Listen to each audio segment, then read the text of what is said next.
ഇസ്രായേലിൻ്റെയും അമേരിക്കയുടെയും ഭീഷണികൾക്ക് ശക്തമായ രീതിയിൽ മറുപടി നൽകാൻ തന്നെ തയ്യാറെടുക്കുകയാണ് ഇറാൻ. എതിരാളികൾക്ക് വൻ വെല്ലുവിളി സൃഷ്ടിക്കാൻ കഴിയുന്ന അത്യാധുനിക മിസൈലുകളും ഡ്രോണുകളും ഉൾപ്പെടെയുള്ള വമ്പൻ യുദ്ധസന്നാഹങ്ങളുമായി ഭൂഗർഭ നഗരങ്ങൾ ഇറാൻ നിർമ്മിച്ചതായാണ് റിപ്പോർട്ട്. പേർഷ്യൻ ഉൾക്കടലിനും ഒമാൻ സമുദ്രത്തിനും ഇടയിലാണ് വൻ ആയുധ സജ്ജീകരണങ്ങൾ ഒരുങ്ങുന്നത്. ഇറാൻ വിപ്ലവകാരൻ്റെ പബ്ലിക് റിലേഷൻസ് വിഭാഗം മേധാവി ബ്രിഗേഡിയർ ജനറൽ അലി മുഹമ്മദ് നൈനിയാണ് പദ്ധതിയുടെ പ്രഖ്യാപനം നടത്തിയതെന്ന് ഇറാൻ മാധ്യമമായ പ്രസ് TV റിപ്പോർട്ട് ചെയ്യുന്നു. പുതിയ സൈനിക സന്നാഹങ്ങൾ ഇറാൻ ഇപ്പോൾ വെളിപ്പെടുത്താനുണ്ടായ സാഹചര്യവും ഇസ്രായേലിൻ്റെയും അമേരിക്കയുടെയും ഭാഗത്തു നിന്ന് ആക്രമണ ഭീഷണി നിലനിൽക്കുന്നത് കൊണ്ട് തന്നെയാണ്. IRGCയുടെ എയ്റോസ്പേസ് ഫോഴ്സിനാണ് ഈ ഭൂഗർഭ നഗരത്തിൻ്റെ മേൽനോട്ട ചുമതല.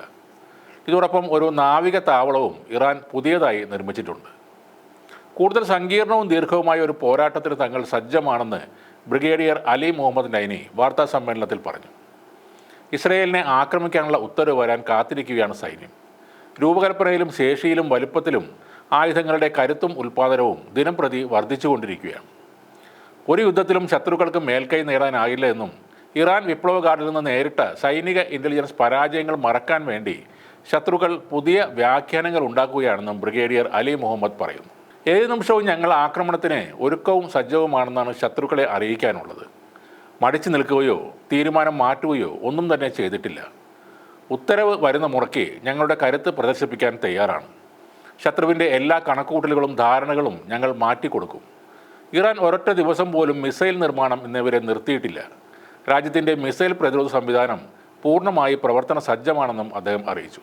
അധിനിവേശ പ്രദേശങ്ങളിലെ ആകാശമേഖല ഇറാൻ സൈന്യത്തിന് മുന്നിൽ തുറന്നു കിടക്കുകയാണെന്ന് ഇസ്രായേൽ സൈന്യത്തിന് നന്നായി അറിയാമെന്നും ആ വാർത്താ സമ്മേളനത്തിൽ പങ്കെടുത്ത IRGC commander major general Hossein Salami പറയുന്നു.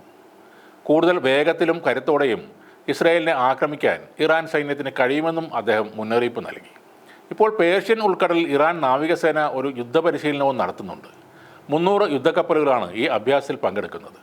അർദ്ധ സൈനിക വിഭാഗമായ ബാസിസ് സേനയിലെ 1,10,000-ഓളം അംഗങ്ങൾ പങ്കെടുക്കുന്ന ഒരു സൈനിക അഭ്യാസവും ഉടനെ ടെഹ്റാനിൽ നടക്കുമെന്നാണ് ഇറാൻ സൈന്യം റിപ്പോർട്ട് ചെയ്യുന്നത്.